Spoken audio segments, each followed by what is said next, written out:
Are you receiving an Australian pension? Then stop everything you are doing right now, because the government has just announced major changes that could directly affect your payments starting April 2026. If you miss this information, you could lose hundreds of dollars every single month. Stay with me because this is critically important for every pensioner in Australia. Welcome back to Oz Pension Update, the channel that keeps you informed, protected, and ahead of every government change that affects your pension, your benefits, and your financial future. I am so glad you are here today because what we are covering in this video is one of the most significant pension policy shifts we have seen in years. Make sure you watch this entire video because every single section contains information you absolutely cannot afford to miss. Let us start by understanding what is actually happening with Australian pension policy in April 2026. The Australian government has officially rolled out a new set of payment rules that affect age pension recipients, disability support pension holders, and carer payment recipients across the country. These are not minor adjustments. These are structural changes that are reshaping how pension payments are calculated, how eligibility is determined, and how frequently certain reviews will be conducted. Millions of Australians who depend on these payments are now facing a new reality, and understanding this reality is the difference between receiving your full entitlements and losing money you are legally owed. The first major change involves the income and assets test thresholds. The government has updated the income-free area and the assets test limits as part of the April 2026 policy revision. What this means in practical terms is that some pensioners who were previously receiving a full pension may now be shifted to a part pension, and some who were on a part pension may see their payments reduced further. On the positive side, a portion of pensioners whose assets or income fall within newly adjusted bands may actually see a slight increase in their fortnightly payment. The key is knowing exactly where you stand under the new thresholds and whether your current financial situation places you in a better or worse position than before. The second major change is related to the deeming rates. Deeming rates are the rates the government uses to calculate how much income your financial investments are assumed to earn, regardless of what they actually earn. These rates have been a point of controversy for many years because they often do not reflect real-world returns, especially in periods of economic uncertainty. In the April 2026 update, the government has revised these deeming rates, and this revision has a direct knock-on effect on how much pension you receive. If you have money in a bank account, shares, managed funds, or any other financial investment, your pension calculation is affected by deeming rates. Understanding the new numbers is absolutely essential. The third change is one that has shocked many in the pensioner community, and that is the new compliance and review framework. Starting April 2026, Services Australia has been given expanded authority to conduct more frequent and more detailed reviews of pension recipients. This means that if your circumstances have changed, even slightly, you could be called in for a review. If you fail to report changes in your income, your assets, your living situation, or your relationship status, you could be penalized under the new rules. The penalties have also been updated, and in some cases, they are significantly steeper than what was previously in place. This is not designed to punish honest pensioners. It is designed to ensure the system is being used correctly. But the reality is that many pensioners are unaware of their reporting obligations, and under the new framework, ignorance is no longer a sufficient excuse. The fourth change affects how rental income and property assets are assessed. If you own property other than your primary home and you are receiving rental income, the new rules change how that income and the value of that property are counted against your pension eligibility. For some pensioners who have an investment property as part of their retirement plan, this update could mean a significant reduction in their fortnightly payment.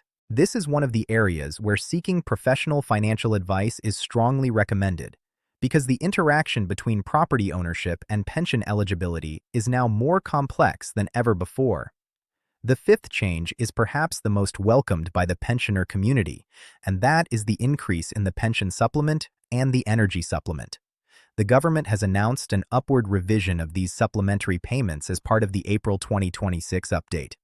Given the rising cost of living, rising electricity bills, and the overall pressure on household budgets, this increase has been long awaited.